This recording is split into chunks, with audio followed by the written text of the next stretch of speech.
Hi everyone, आज हम लोग डीसी मशीन के बारे में पढ़ने वाले हैं। डीसी मशीन में डीसी मोटर और डीसी जनरेटर दोनों आ जाते हैं। तो आज हम लोग इसकी प्रोसेस और प्रिंसिपल पढ़ने वाले हैं। ये है इसका स्ट्रक्चर डीसी मशीन का। और सबसे पहले हम इसके पार्ट्स एक बार देख लेते हैं। तो सबसे पहले ये जो आपको डीसी सप्लाई, यहाँ से करंट हम पास करते हैं और इस फील्ड में करंट फ्लो होता है। ये जो वाइंडिंग दिख रही है आपको, ये फील्ड वाइंडिंग है। इसके थ्रू ही हम करंट पास करवाते हैं।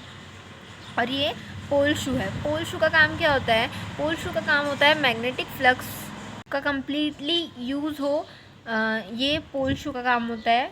और ये ब्रश है, ये कार्बन का बना होता है। यहाँ पे 2 ब्रश है, आप देख सकते हैं।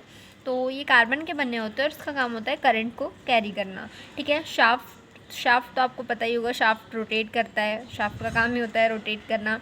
ये कम्यूटेटर है, कम्यूटेटर भी रोटेट करता है। और ये जो कोर सेक्शंस के बीच में आपको सर्कल शेप के दिखाई दे रहे हैं, ये आर्मेचर कंडक्टर। ठीक है। और ये योक है। योक मीन्स जो हमारी मशीन है, इसका आउटर पार्ट, आउटर बॉडी, जो कि मैकेनिकल स्ट्रेंथ प्रोवाइड करती है हमारी मशीन को, और जो भी आउटर हार्म होते हैं उससे सेव करके रखती है। तो इसीलिए ये योक बहुत इम्पॉर्टेंट है। और बस ये सारे पार्ट्स हो गए इसके। अब हम लोग इसकी वर्किंग डिस्कस कर लेते हैं। अगर हम डीसी मोटर की बात करें तो हम डीसी सप्लाई प्रोवाइड करते हैं, और ये जो फील्ड वाइंडिंग है, इसके थ्रू करंट अंदर फ्लो होता है। जब करंट फ्लो होता है तो ये जो कंडक्टर रखा हुआ है हमने, हमें पता है whenever we placed a current carrying conductor in a varying magnetic field it will experience a force. तो यहाँ पे एक फोर्स एक्सपीरियंस करता है ये कंडक्टर, और जिसके कारण मैग्नेटिक फ्लक्स जनरेट होता है। तो उस मैग्नेटिक फ्लक्स को, जो मैग्नेटिक फ्लक्स जनरेट हो रहा है, उसका कम्प्लीटली यूज़ करने के लिए ये जो पोल शू है ये लगाया है। यहाँ पे आप देख सकते हैं 4 पोल शू लगाए हुए हैं। तो उसका कम्प्लीटली यूज़ करने के लिए पोल शू लगाया है। अब आपके माइंड में क्वेश्चन आ रहा होगा कि पोल शू का शेप जो है ऐसा क्यों है? तो वो शेप इसीलिए ऐसा है ताकि जितना भी मैग्नेटिक फ्लक्स यहाँ पे जनरेट हो रहा है उसका हम कम्प्लीटली यूज़ कर सके, यूनिफॉर्म मैग्नेटिक फ्लक्स जनरेट कर सके। और दूसरी चीज़ ये है कि इस फील्ड वाइंडिंग को भी अच्छे से होल्ड करके रख सके, इसीलिए इस पोल शू का शेप ऐसा है। ठीक है। अब पोल शू का काम होता है जितना मैग्नेटिक फ्लक्स जनरेट हुआ है इस मैग्नेटिक फील्ड में, उसका अच्छे से यूज़ करना, कंप्लीट यूज़ करना, और एक यूनिफॉर्म मैग्नेटिक फील्ड जो फ्लक्स है वो जनरेट करना।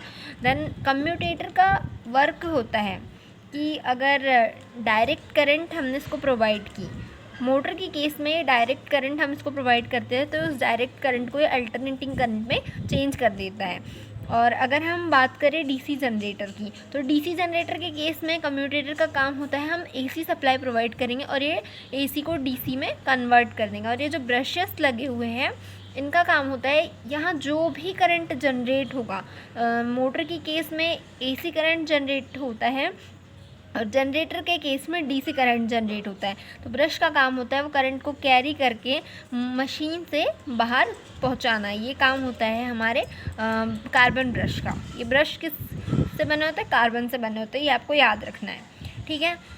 अब हम बात करते हैं योक के बारे में। तो योक कास्ट आयरन की या सिलिकॉन स्टील की बनी होती हैं।